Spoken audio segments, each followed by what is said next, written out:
Hi, guys. I hope you enjoyed Hinduism. We are moving on to Buddhism. So it's fast and furious. That was my dog that just barreled down the stairs. Um, we're going to talk about Buddhism today. We really only get like 2 weeks of religion, which really sucks because normally we'd have more time. So we'll do Buddhism for the next 2 weeks, and then we'll do Sikhism, and then we will look at cults, which is exciting. A lot of you like that one, and then we will move on to kind of completing your alms assignment. Okay. So just some often asked questions. A few of you have asked me these. Am I expected to check with my teacher every day? Most of you check in with me at least once a week or twice a week, whether that's handing you an assignment or that's asking a question, or if I message you to see if how you're doing and you respond back. Most of you are already doing it. So keep in mind, this doesn't have to be like, I'm talking to Mrs. Bramo every single day. That's not what it is. It's just like, hey, I've messaged, or like if I message you because I haven't heard from you in a while, like, hey, how's it going? And you write back, oh yeah, I'm good. Don't worry, the assignment's coming. Things like that. Okay. Do I have to participate in my teacher's lives and meetings and lectures? No, but like I would love to see more people and more faces. And it's good to have connection. Now I get that some of you are not available at specific times, and so if we like, I didn't record this last week's lesson because only a couple people showed up, and so we just kind of chatted about a few things. Like I was actually hoping to run a lesson, and then no one came, so it was kind of sad.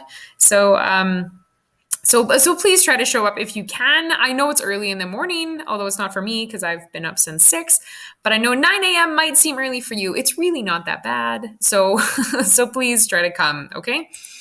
I've heard all students who pass their courses, even if they don't do the work. That is not true. So you still have to actually complete work. I can't assess you if you don't do any work. So options like PE, Calm, religion, you still have to do these assignments. So let's say you fail, and then next year, if you're in grade 10 or 11, you're trying to get into a Religion 35 course, and oh my gosh, I can't get in because there's no space because so many other people have failed, and then the classes are full. So every course you take counts toward graduation. If you are in grade 12 and you need these 3 credits, do the work now, because otherwise in June, I don't want to be the bearer of bad news, okay? So like I said, we are starting Buddhism. The video that I'm going to have you watch is fairly corny, but I really enjoy it, and I like showing it in class still. So it's like the life of Buddha animation.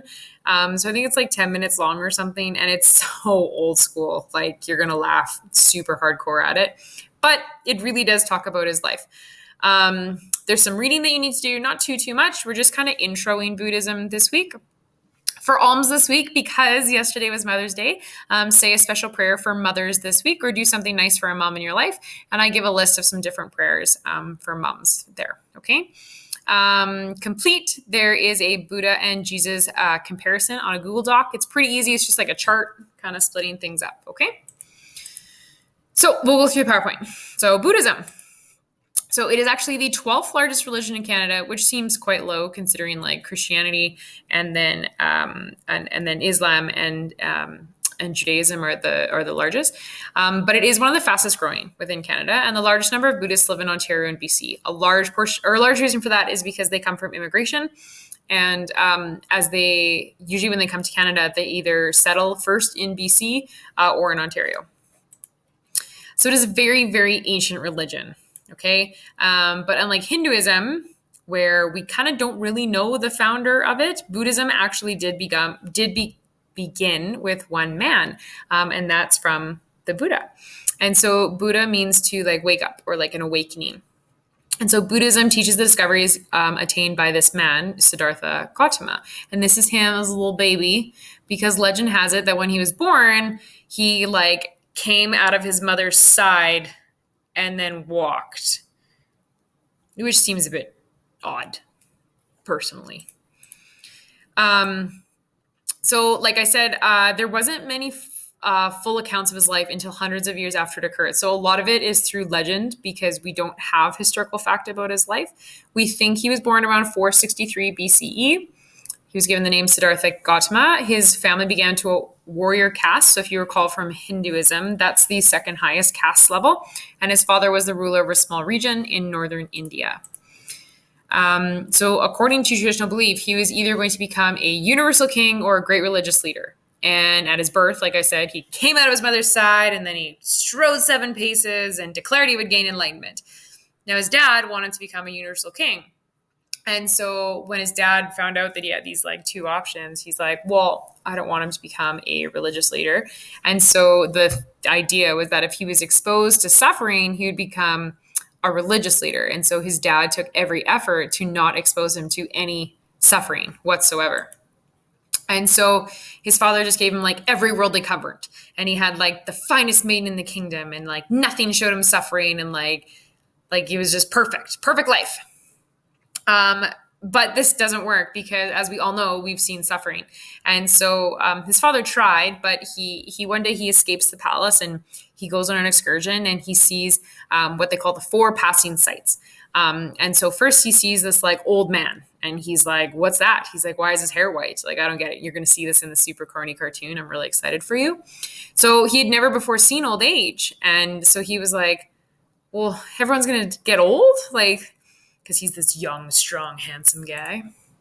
And then on the second ride, he sees a diseased man. And he's like, well, why? Like, what's going on? Why is he in pain? Like, what's happening? How could you enjoy your life when the threat of disease was coming?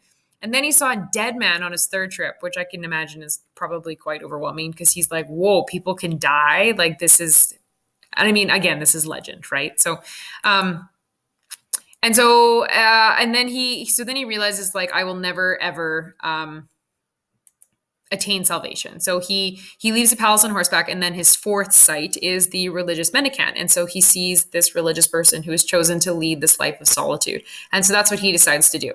So he leaves the palace, he leaves his life as a prince, he removes his jewels, dismisses his servant, leaves his wife and child, and because he wants to find an end to old age and death. And so he decides to spend the rest of his life as this religious mendicant. And so then he meets other ones and he begins to practice asceticism, which is like self-denial. So the tradition is that his meals were 1 piece of fruit, 1 sesame seed, and 1 grain of rice, which would lead to starvation. And so he basically spent the next 6 years of his life in starvation. But then he's still not achieving enlightenment. So he's like, well, this is ridiculous. So he gets a meal of rice and milk and he regains his strength. And so then he kind of goes in the middle. So he's like, well, now we've had indulgence. And so now I've had indulgence and I didn't like that. And I've had the other extreme of like taking everything away and I didn't like that either. And so he embraces the idea that to be content is a good thing. And so he devotes all of his effort to attaining salvation. So he sits under a fig tree, which this is a fig tree. And he decides that he's going to stay there until he attains completion and fulfillment. And so he goes through all these like experiences through his meditation. Okay. And he has the god of death visit him, and he tries to frighten him away. And then he sends his daughters hoping to move him. And then those daughters left because they couldn't move him. And so then he starts to achieve enlightenment. So he turns his focus inward. He's in a meditative trance and he starts like ascending through levels of awareness. And so basically the idea is that he attained enlightenment throughout all of it. During the 3rd watch, he discovers the 4 Noble Truths. These are the 4 Noble Truths. We'll talk about a bit more next week, but it's basically the idea that every life has suffering. There's always a cause, but there's always an end. But then in order to have the end of suffering, we have to follow the 8-fold path, which again, we'll talk about next week a bit more.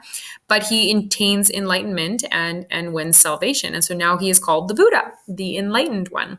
And so this gives him special understanding of how people work and how they can escape suffering and achieve peace in their life. And so he could have left and basically gone up to nirvana, this state of eternal bliss, but he decides to stay so that he can help other people try to attain enlightenment. So what am I going to do? So first he decides, he's like, well, I'm going to go back to the first 5 people that I had kind of worked with. But they kind of ignored him because they're like, you left us and you didn't follow asceticism anymore. But then they realize that what he's saying is kind of legit. And so they actually become his first followers. And then And then Buddhism begins. And so that's what he starts for the rest of his life. He teaches people and he attracts more followers and things like that. But his words weren't recorded until 400 years after his death. And so that's why I'm saying like a lot of it's based off legend. He becomes seriously ill at the age of 80. He passes into nirvana. And then within about 300 years later, there's two distinct groups of Buddhism, Theravada and Mahayana. And it eventually spreads out throughout the Asian continent. Okay. And then the last thing I'm going to talk about this week is the Dharma. So we talked about Dharma in Hinduism. So like Dharma is like your duty that you have to complete to get good karma. But Dharma for Buddhists is the teachings of the Buddha. And so you have to be able to devote yourself to meditation. If you can't devote yourself to meditation as a Buddhist, then you can't be a Buddhist. And so you can't just focus on like being a human, but you have to focus on that supernatural meditation. Okay, so like I said, alms this week. Yesterday was Mother's Day. Please make sure you say a special prayer for mama or for your mama or mama in your life. And I give some examples there. And then you get to watch the Super Corner video, and I hope you'll like it because it's so funny. And then the assignment is just a comparison of Buddha and Jesus. So kind of like their birth and their death and their teachings and things like that. So you'll have to do a little bit of research on Jesus if you don't know the answers, but I'm sure you can do that. And that's it. There's no Teams meeting this week. You should be compiling those alms for your assignment in June. I loved the karma assignments that you guys handed in. They were so awesome. And I loved all the things you guys did. Some of you did like chalk drawings and they were so cool. And some of you helped out your parents a bunch. So I love that. And oh, look, there's a spelling mistake. As soon as you are done, please hand in your assignments. And I really hope it warms up. Right now, I am currently recording this, and it is, I think, 1 degree outside and raining on May the 10th. So come on, spring, join us. And that's it. So have a great week. Talk to you guys later.